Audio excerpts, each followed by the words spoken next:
नमस्कार। Debate central में एक बार फिर आप सभी का मैं स्वागत करता हूं। मैं हूं संजय उपाध्याय। छत्तीसगढ़ में कांग्रेस पार्टी को मिली लोकसभा और विधानसभा में हार के बाद एक बार फिर समितियां इसकी जांच करने लग गई हैं। फैक्ट फाइंडिंग कमेटी इस बार ये काम पूरा कर रही है। कांग्रेस पार्टी को विधानसभा चुनाव के बाद लोकसभा चुनाव में भी बड़ी हार का सामना करना पड़ा। ऐसे में लोकसभा चुनाव में मिली हार के बाद सोमवार को फिर से फैक्ट फाइंडिंग कमेटी की बैठक दिल्ली में हो रही है, जिसमें कांग्रेस के वरिष्ठ नेताओं के साथ एक एक कर मतलब 1-to-1 चर्चा की जा रही है। इस कमेटी को लेकर प्रदेश में तब बातें भी हो रही हैं। बात ये हो रही है कमेटी को लेकर, मतलब समझिएगा, फैक्ट फाइंडिंग कमेटी को लेकर ये बातें हो रही हैं कि आखिर ये कमेटी किन नतीजों पर पहुंचती है, और जिन नतीजों पर पहुंचती हैं, जो रिपोर्ट आला कमान को दी जाती है, उसके बाद क्या प्रतिक्रिया वहां से आती है। कुल मिलाकर ये देखा जाए कि कैसा कदम उठाती है पार्टी आला कमान। निश्चित रूप से जितनी नज़र इस बात पर कांग्रेस पार्टी के नेताओं की टिकी हुई है, उतनी ही या कहिए उससे थोड़ी ज़्यादा ही सही विपक्ष की भी नज़र इधर टिकी होती है कि आखिर पार्टी जो दूसरी पार्टी की तरफ नज़रें हमेशा गड़ाए रखती है, जानना चाहती है कि आखिर वहाँ अंदर खाने में क्या हो रहा है और अंदर खाने से कौन सी हवा बाहर निकलती है, किस नए बयार के साथ या फिर किन नए परिवर्तनों के साथ। ये विषय है जिस पर आज हम बात करेंगे अपने खास मेहमानों के साथ। पहले देखिए हमारी एक विशेष रिपोर्ट।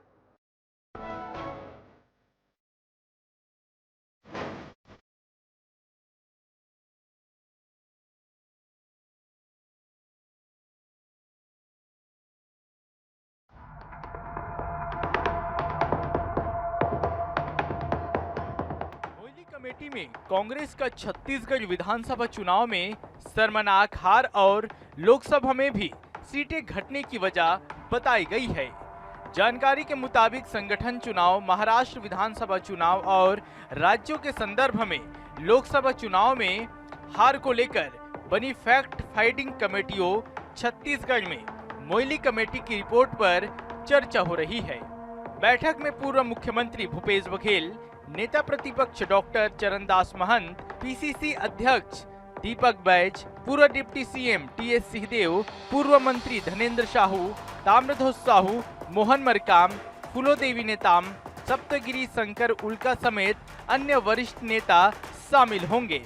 इससे पहले छत्तीसगढ़ प्रदेश कांग्रेस मुख्यालय राजीव भवन में भी मोइली कमेटी की बैठक में कई तरह के अंदरूनी मामले सामने आ चुके हैं। कांग्रेस की इस हाई लेवल मीटिंग को लेकर छत्तीसगढ़ भारतीय जनता पार्टी के वरिष्ठ नेता और मुख्यमंत्री ने कांग्रेस पर बड़ा तंज कसा है। बीजेपी की माने तो उन्होंने इस बैठक को सीधे तौर से सर फुटअव्वल की स्थिति करार दिया है। अरुण साव ने छत्तीसगढ़ के लोगों को लूटने का आरोप लगाया है। देखिए, हम सबने देखा है कि पिछले 5 साल जब राज्य में कांग्रेस की सरकार थी, किस प्रकार से छत्तीसगढ़ के हितों के साथ कुठाराघात हुआ, किस प्रकार से छत्तीसगढ़ के हर वर्ग को इन्होंने प्रताड़ित और परेशान किया। दोनों हाथों से छत्तीसगढ़ के लोगों को लूटने का काम हुआ। हार पर इनका सिर उठव्वल होना है, हो रहा है और आगे भी होगा। कांग्रेस की इस बैठक के बाद ये साफ हो जाएगा कि आखिर हार का जिम्मेदार कौन है, किसके सिर पर इसका ठीकरा फूटने वाला है। इससे पहले जब छत्तीसगढ़ में मोइली कमेटी की बैठक हुई थी, तब एक लेटर खूब वायरल हुआ था, जिसमें हार का जिम्मेदार सीधे रूप से कुछ बड़ा नेताओं को ठहराया गया था। हालांकि उस समय जो पत्र वायरल हुआ था, उसमें पत्र लिखने वाला का नाम नहीं था। कांग्रेस की फैक्ट फाइंडिंग कमेटी की इस बैठक के बाद रिपोर्ट कांग्रेस अध्यक्ष को सौंपी जाएगी। इस रिपोर्ट के आधार पर ही नेताओं पर हार की जिम्मेदारी भी तय की जाएगी और बड़ी संभावना है कि इसके बाद प्रदेश कांग्रेस में संगठनात्मक स्तर पर बड़े बदलाव भी किए जाए। वहीं कांग्रेस की इस कमेटी की बैठक को लेकर उप मुख्यमंत्री अरुण साव की ओर से दिए गए बयान को लेकर डॉक्टर शिव कुमार डहरिया ने पलटवार किया और कहा कि कांग्रेस में सर फुटअव्वल की स्थिति नहीं बल्कि यह स्थिति बीजेपी में है। हमारी कांग्रेस पार्टी में सरफुट अव्वल की कहीं स्थिति नहीं है। भारतीय जनता पार्टी में सरफुट अव्वल की स्थिति है। हमारे जो भारतीय जनता पार्टी में वरिष्ठ नेता लोग हैं उनकी पूछ-परख खत्म हो गई है और बहुत सारे लोगों को मार्गदर्शक मंडल में छत्तीसगढ़ में भी डाल दिया गया है। जैसे आदरणीय रमन सिंह जी को कहीं पूछ-परख नहीं हो रही है। बृजमोहन अग्रवाल जी को तो बेचारे को हटा ही दिए, बाहर ही कर दिया। तो आज भारतीय जनता पार्टी में सबसे ज़्यादा गुटबाजी की स्थिति भारतीय जनता पार्टी में है। हार के बाद हार के कारणों की खोज यह राजनीतिक दलों के लिए कोई विशेष नहीं है, लेकिन महत्वपूर्ण यही है कि नेतृत्व ऐसे विषयों पर मिले तथ्यों पर कैसे कदम उठाते हैं। हालांकि अभी यह भविष्य का विषय है, वर्तमान में तो इसे लेकर राजनीतिक बयानों और प्रतिक्रियाओं का दौर जारी है। DA news plus, Raipur.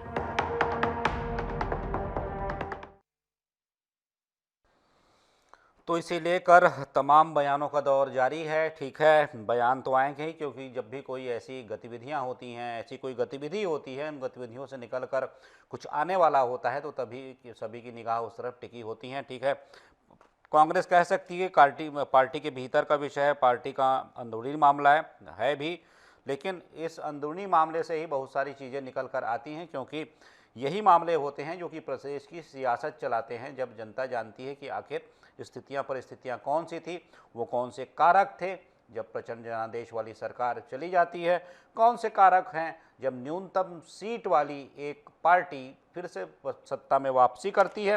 तो यही कारक जो होते हैं, इन कहा जाए कि समीक्षाओं से, इस प्रकार की फैक्ट फाइंडिंग कमेटियों से निकल कर आते हैं और उसी का इंतज़ार है। इसी पर आज हम चर्चा करेंगे अपने खास मेहमानों के साथ।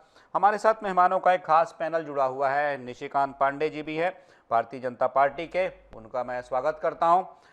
सत्य प्रकाश सिंह हैं, प्रवक्ता है कांग्रेस के। सत्या जी, आपका स्वागत है। साथ ही साथ सुधीर पांडे हैं, वरिष्ठ पत्रकार हैं। सुधीर जी, आपका भी बहुत बहुत स्वागत है। तो देखिए, आपसे मैं शुरुआत कर लेता हूं। सत्य प्रकाश जी, आपसे ये पूछूंगा सर कि ये जो बैठक चल रही है फैक्ट फाइंडिंग कमेटी की, हम देख रहे थे जब बैठक चल रही थी, पहले भी जून में भी हुई थी, करीब 27, 27, 28, 29 या ऐसे जून के करीब हुई थी। रायपुर, बिलासपुर, कांकेर, वहाँ भी बहुत से विषय निकल कर आए थे और बहुत सारी जानकारियाँ मिली थी। अब इन जानकारियों के साथ कमेटी दिल्ली में है, फिर से नेताओं से पूछा जा रहा है क्या जानकारी मिल रही है। सत्या जी, क्या कुछ निकल कर आया है, क्या पता चल रहा है? क्योंकि ये फैक्ट फाइंडिंग कमेटी की बैठक का विषय ही यही था जब हमने पूछा था कि हम देख रहे हैं कि चूक कहाँ रह गई। क्या कुछ निकल कर आया है, कुछ पता चल रहा है क्या? देखिए संजय, सबसे पहले तो बोलूँगा, जो फैक्ट फाइंडिंग कमेटियाँ आई थी जी, वो यहाँ आई ही थी या अभी जो भी रिपोर्ट तैयार कर रही है, वो सिर्फ ये जानने के लिए कि क्या कारण थे कि हम 5 साल सत्ता में थे, हमने काम किया, तमाम आप रिपोर्ट देखिए, चाहे वो एनसीआरबी का आंकड़ा बोल दीजिए, नक्सली मामले बात कर लीजिए, अमित शाह जी खुद आए और बोले कि नक्सली कम हुए हैं, चाहे गरीबी रेखा से ऊपर आने की बात कर लीजिए, चाहे आदिवासी को उनके ज़मीन वापस लेने की बात कीजिए, तमाम ऐसी महिलाओं के उत्थान की बात कर ली जाए, उनके कपड़े आज विदेशों में बिक रहे हैं, तो तमाम ऐसे काम हमने किए हैं। किसानों को सबसे महत्वपूर्ण, किसानों को आर्थिक तौर पर सशक्त करने की बात कर लीजिए, तमाम काम हमने ऐसे किए। उसके बावजूद भी ऐसे क्या रह गया कि हम सत्ता में वापस नहीं आ पाए? इसमें कोई दो राय नहीं, हम काम किए, विपक्ष में आज है, कुछ ना कुछ तो कमी रही होगी, उसमें कोई दो राय नहीं है, तभी हम हैं। मगर हाँ, ये भी कहीं किसी से छुपा नहीं है कि हमारी सीटें कितनी है, 35 है, वोट का प्रतिशत देख लीजिए हमारे इनमें बहुत कम है। तो कहीं ना कहीं थोड़ी सी कमी जो रह गई है, वो कमी कहाँ थी, उसकी जो जांच करके उसकी रिपोर्ट तैयार करेगी। और सबसे महत्वपूर्ण देखिए, हमारी पार्टी, बार बार हम बोलते हैं, हमारी पार्टी में एक लोकतांत्रिक प्रक्रिया है। चाहे चुनाव की, आपको याद होगा, आपकी मीडिया में भी चली थी, हमने ब्लॉक लेवल से, जिले लेवल से, फिर प्रदेश लेवल नाम मंगवाया था। वही अभी प्रक्रिया, अगर हम हारे हैं तो हर स्थानीय नेताओं से, स्थानीय कार्यकर्ताओं से, वरिष्ठ नेताओं से, सबसे चर्चा कर रहे हैं। 1 to 1 यहाँ भी करके गए थे, वहाँ भी बुलाया, तो चर्चा करेंगे उसमें क्या कमी थी, उसमें जो कमियां रहेगी उसको उसको दूर कैसे करें, कैसे पार्टी को आगे लेके चले। आगे अभी नगर निगम, नगर पंचायत को चुनाव है, और अगर एआईसीसी की बात की तो अभी और भी दूसरे राज्यों में चुनाव है, तो उस हिसाब से कि पार्टी को कैसे आगे लेके चलेगा, प्रदेश में, छत्तीसगढ़ में कैसे आगे लेके चलना है, क्या हमको और बेहतर करना पड़ेगा पार्टी। तो वो एक प्रक्रिया, मैं बोलूँगा, एक सतत प्रक्रिया हर राजनीतिक दल करती है, वो बीजेपी भी करती है। अगर वो हारेंगे तो या जीतेंगे तो वो भी एक समीक्षा बैठक करती है, तो वही समीक्षा बैठक है, तो उसमें कुछ भी निकलेगा। देखिए अगर उसमें कुछ कमियां निकले उसको हम दूर करेंगे। और एक चीज मैं बोलूंगा, देखिए कांग्रेस पार्टी का इतिहास उठा के दिए, चाहे इंदिरा गांधी जी के जमाने बोल दीजिए, हमारी हालत है विपक्ष में थे मगर वापस हम आए थे। हम हारते जरूर है मगर निराश नहीं होते हैं, क्योंकि हम वापस लड़ते हैं। हम कांग्रेस का वो योद्धा है जो हम लड़ के वापस सामने आते हैं। और आज भी देख लीजिए, मैं आपके सामने बैठा हूं, आपके स्टूडियो में बैठा हूं और मैं मजबूती के साथ यहाँ पे बात कर रहा हूँ। निराशा मेरे अंदर नहीं है, ये लोकतंत्र प्रक्रिया है, हार जीत लगी रहती है। 2018 में ये भी 12-13 पे गए थे, आज सत्ता में है, उसमें बहुत सारे कारण हैं। तो इसलिए बोल रहा हूँ कि हार जीत एक प्रक्रिया है और उसके कारण क्या निकालेंगे और आगे बढ़ेंगे। बिल्कुल सत्यप्रकाश जी, उन्हीं कारणों का पता लगाया जा रहा है, जिन कारकों की आप बात कर रहे हैं उन्हीं कारकों का पता लगाया जा रहा है। निशिकांत जी आप सुन रहे होंगे, लेकिन वो कारक कौन से थे, क्योंकि सत्यप्रकाश जी यहाँ पर कह रहे हैं कि उन्होंने कोई क्षेत्र नहीं छोड़ा था, उन्होंने जो काम किए थे उन्होंने अपने काम भी गिनवाए और कहा कि हमने बहुत काम किया। हारे क्यों पता नहीं चला, आप लोगों को जीत का पता चला निशिकांत जी? जब उन्होंने इतना काम किया आप जीत कैसे गए सर? जी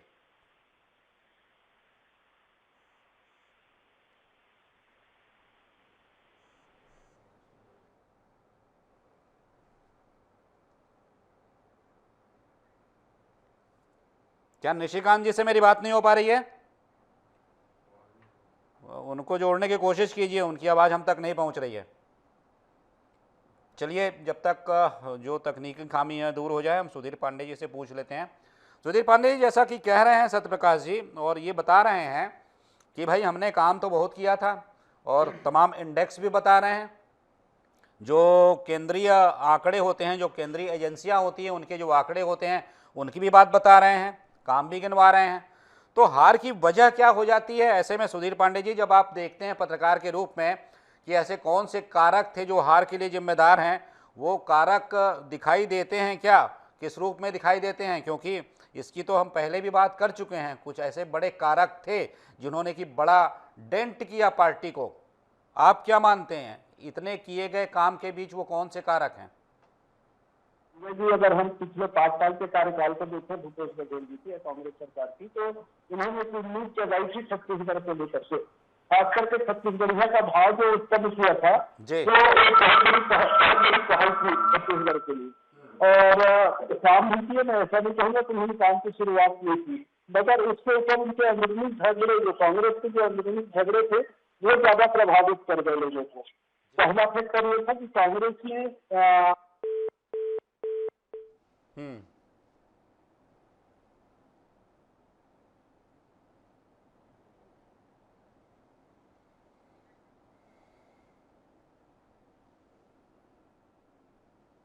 लगता है सुधीर पांडे जी से हमारा संपर्क नहीं हो पा रहा है। चलिए ठीक है सत्यप्रकाश जी, मैं आपसे ही बात कर लूं, क्योंकि कुछ तकनीकी ऐसी खामी है, कमी है जो कि अभी दूर नहीं हो पा रही है। आपसे मैं कुछ बात कर लूं, आपसे ही कुछ जानना चाहता हूं मैं, क्योंकि आप जो कह रहे हैं कि आपने हर स्तर से राय मंगवाई, हर स्तर पर बातें की, हर स्तर से कार्यकर्ताओं ने ये आज आदेश दिया, आपको पार्टी को आदेश दिया कि इन उम्मीदवारों को आप चुनिए, भेजिए, हम जिता कर देखेंगे। जब हम देख रहे हैं लोकसभा के चुनाव में, जब शुरुआत में हमने देखा कि एक ऐसी हवा बह रही थी और ऐसा दिख रहा था, बहुत से राजनीतिक विशेषज्ञ जानकार हैं जो प्रदेश जिन्होंने घूमा था, मैंने भी देखा था, लेकिन वो कहते थे कि 4 सीटें 5 सीटें तो इस बार कांग्रेस की जरूर आने वाली हैं। ऐसे दावे किए जाते थे कि 4-5 सीटें, और साहब वो 4-5 सीटें गिनाई भी जाती थी। राजनांदगांव, जहाँ से खुद पूर्व मुख्यमंत्री चुनाव में थे, और दूसरा कोरबा, ठीक है कोरबा तो आप जीत गए, बस्तर की बात होती थी, बिलासपुर की बात होती थी जहां देवेंद्र यादव थे, इसके अलावा दुर्ग की बात होती थी, कांकेर की भी बात होती थी जहां आप छोटी मार्जिन से हारे। फिर क्या हुआ ऐसे में कि ये जो हवा थी, जो शुरू में दिखाई दे रही थी, वो तेजी से बदल गई? देखिए संजय, जैसे आपने खुद ने बोला, मीडिया रिपोर्ट्स में थी और हम भी ये मानते थे जी। देखिए अति आत्मविश्वास की बात नहीं कर रहे, हम विश्वास में थे जी। क्योंकि देखिए विधानसभा चुनाव की अगर मैं बात करूं, उससे 2-3 महीने पहले विधानसभा चुनाव हुए थे। तो विधानसभा चुनाव, जैसे मैंने एक बात मैं बताना चाहूंगा कि अगर अब बीजेपी की बात की जाए जी, तो जो प्रोपेगेंडा जो बनाया गया, आप याद कीजिए ईडी आईटी कितना यहाँ आती थी, कितने रेड पड़ते थे, आज कहाँ ईडी आईटी, और जो जाति धर्म के नाम पे जो बवाल मचवाया गया, वो सब जो तो एक प्रोपेगेंडा जो बनाया गया, आज वो सब चीज शांत है। अगर होता भी है तो अपने लोग इनके पढ़ाते, उस पर कार्रवाई नहीं होती, उस पर अलग विषय में ज्यादा नहीं जाऊंगा।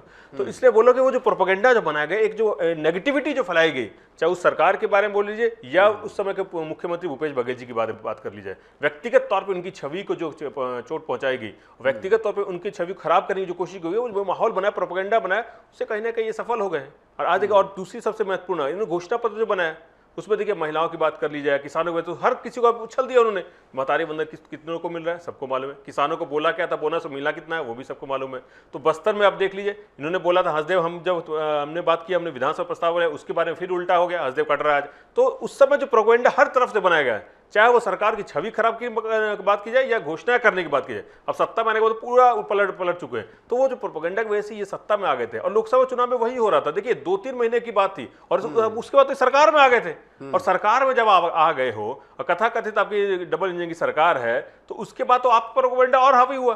उसके बाद बल्कि और ईडी आई, और जैसे आपको याद होगा, भूपेश बघेल जी तो बोला ही था कि सुबह से शाम यहाँ पे ईडी आएगी जब तक लोकसभा चुनाव खत्म नहीं होंगे, और वो चल रहा था।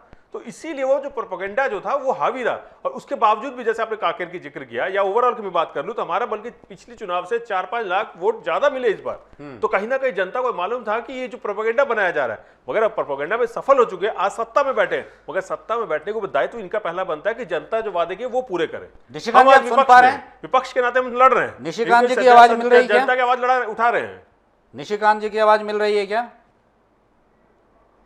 आपको मेरी आवाज आ रही है? जी हाँ, जी हाँ, जी हाँ। निशिकांत जी, आप सुन रहे होंगे, आपका समय नहीं लूंगा सर, क्योंकि आपको वैसे ही इंतजार करना पड़ा। कह लीजिए आप। संजय जी आपको नमस्कार। जी नमस्कार। सुधीर जी को नमस्कार। देखिए, जो सत्यप्रकाश जी ने बातों बातों में कही कि हम कांग्रेस के कार्यकर्ता हैं, हम लड़ लेते हैं, लड़ते हैं, हम योद्धा हैं, ये लड़ाई जो है, लड़ाई का जो आचरण है इनके पूरे शरीर में समा चुका है। एक इनका शनिचर सिंह नाम के विधायक भी थे जो टीएस बाबा पे आरोप लगाए थे, माफ करेंगे बिस्पत सिंह, जो आरोप लगाए थे कि हत्या की साजिश कर रहे हैं। तो ये जो सतही तौर पे जो दिखता है कांग्रेस पार्टी का, कांग्रेस पार्टी एक बहुत अच्छी पार्टी है। इनकी लड़ाई झगड़ा जो है ना घर के अंदर नहीं होता, इनके सड़क पे होते हैं। इनके कार्यालय में महिला प्रवक्ता, राष्ट्रीय प्रवक्ता को अपमानित किया जाता है, उनको पार्टी से मतलब जो भी किया गया। तो कांग्रेस पार्टी एकदम बिल्कुल खुलेआम खेलती है। विषय ये है, हालांकि ये अंदरूनी मामला है। अभी सत्यप्रकाश जी बोले थे कि हम हारे क्यों, हमको समझ में नहीं आ रहा। प्रदेश की जनता ने आपको आशीर्वाद नहीं दिया सत्यप्रकाश जी, और इसमें महत्वपूर्ण बिंदु, आपने ईडी इसके माध्यम से उनकी एक नकारात्मक छवि बनाई जिसका उनको बड़ा असर हुआ, ये कह रहे हैं ये संजय जी आप काफी वरिष्ठ पत्रकार हैं, आप बताइए, राहुल गांधी जी के प्रति निगेटिव कोई प्रोपेगेंडा चलाया जा सकता है क्या? जो सबसे बिलो द बेल्ट निगेटिव है उसके लिए निगेटिव प्रोपेगेंडा कौन चलाएगा? आपके नेतृत्व को जनता ने नकारा, वहां सेंट्रल में आपके नेतृत्व को जनता ने नकारा, छत्तीसगढ़ में। आप देखिए कांग्रेस सत्यप्रकाश जी क्या करे कि हमने बहुत अच्छा काम किया। अच्छे काम क्या है? युवा निर्वस्त्र हो गया, पूरे प्रदेश का नाम एकदम इतना बड़ा रोशन किया इन्होंने विश्व में, ये इनका काम है। नियमितीकरण का वायदा करके आए थे, उन्हीं पे एस्पा लगाने का काम किया। शराबबंदी, हाथ में गंगा जल लेके कसम खाए थे, शराबबंदी हुई नहीं। ये धान खरीदी की बात कह रहे, 4 किस्तों में दे रहे थे। अब हमसे बोल रहे कि हम वादा खिलाफी कर रहे हैं। बताइए कौन सा वादा खिलाफी कर रहे हैं? महतारी बंधन हम 70 लाख से ज्यादा महिलाओं को दे रहे हैं कि नहीं दे रहे हैं? 3100 रुपया धान खरीदी की बात कही थी, हम पैसा दे रहे हैं कि नहीं दे रहे? एक मुश्त पुराना बकाया जो राशि था उसको किसानों को हमने ट्रांसफर किया कि नहीं किया? पीएम आवास के लिए हस्ताक्षर करने की बात कही थी, हस्ताक्षर किया, बजट में एलोकेशन किया। तो विषय ये है संजय जी, देखिए कांग्रेस पार्टी को बहुत मुश्किल से छत्तीसगढ़ में सत्ता मिली थी, बहुत मुश्किल से जनता ने भरोसा किया था, लेकिन हुआ क्या? ईडी आईटी सीबीआई की बात कर रहे सत्यप्रकाश जी, शराब में घोटाला, मिलिंग में घोटाला, पीएससी में घोटाला, आप जहां देखिए चारों दिशा में अगर आप घोटाला करोगे तो आपके पास कौन आएगा संजय जी? यही जांच एजेंसियां ही आएंगी। और ये जो घोटाले हुए उसके पीछे की आप वो राजनीति देखिए, हम पे आरोप लगा रहे हैं। मोहन मरकाम इनके पीसीसी पर अध्यक्ष थे, उन्होंने घोटाले का आरोप लगाया। जयसिंह अग्रवाल इनके मंत्री थे कद्दावर, उन्होंने आरोप लगाया।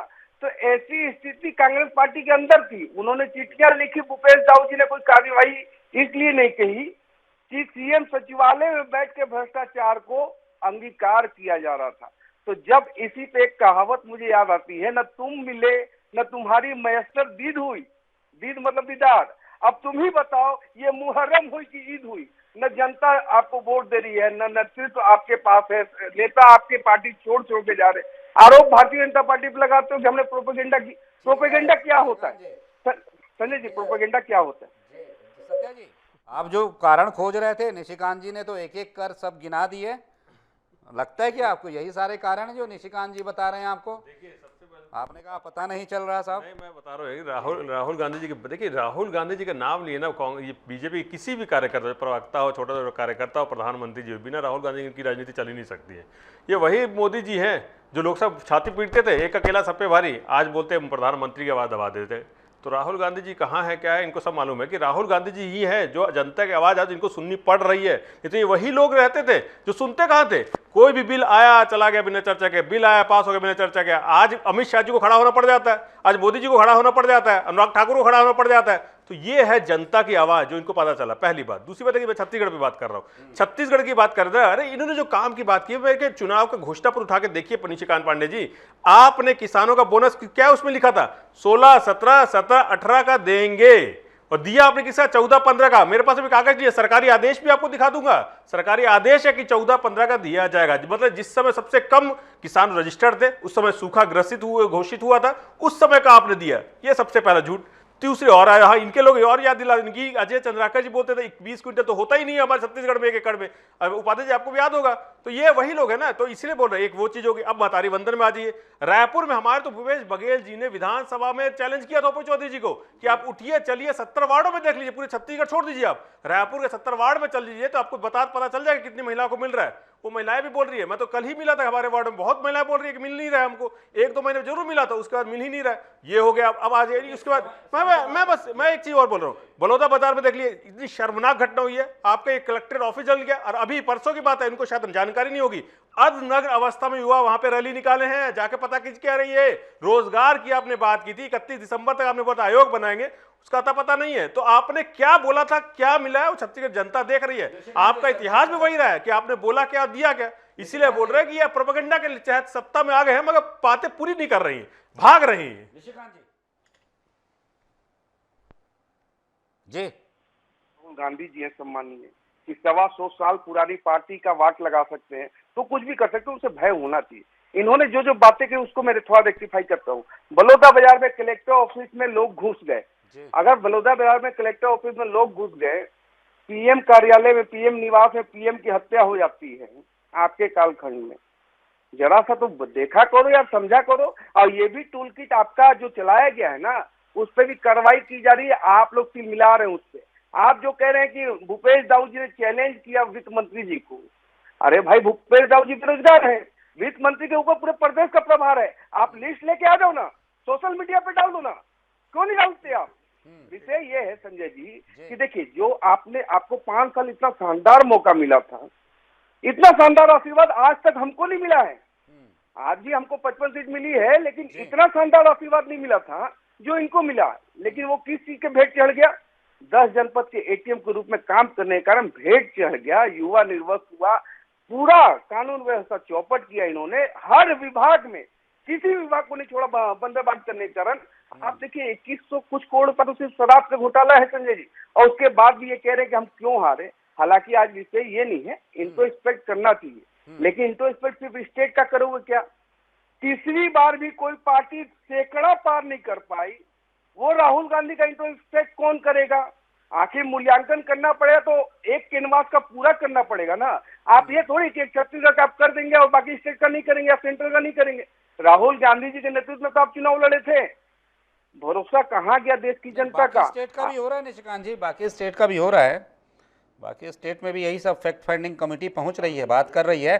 ठीक है, थोड़ी समय की बात है निशिकांत जी।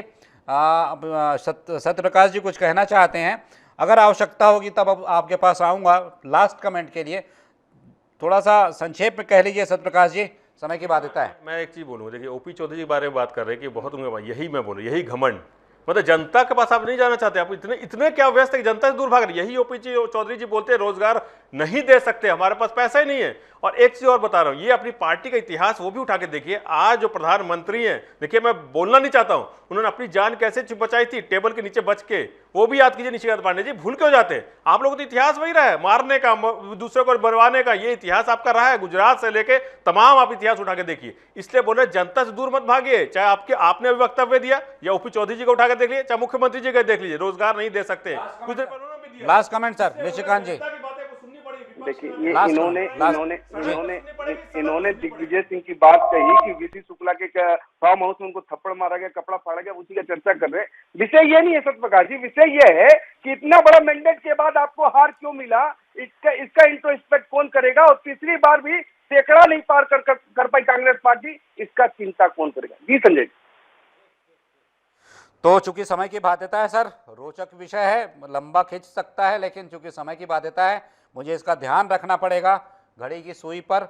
तो आप सभी इस चर्चा में शामिल हुए। निशिकांत जी आपका बहुत बहुत धन्यवाद, सत्यप्रकाश जी आपका बहुत बहुत धन्यवाद, और साथ ही साथ सुरीत पांडे जी हमारे साथ जुड़े। हालांकि कुछ तकनीकी खामी आई इसलिए ज़्यादा उनसे बात नहीं हो पाई, आपका भी बहुत बहुत धन्यवाद सर।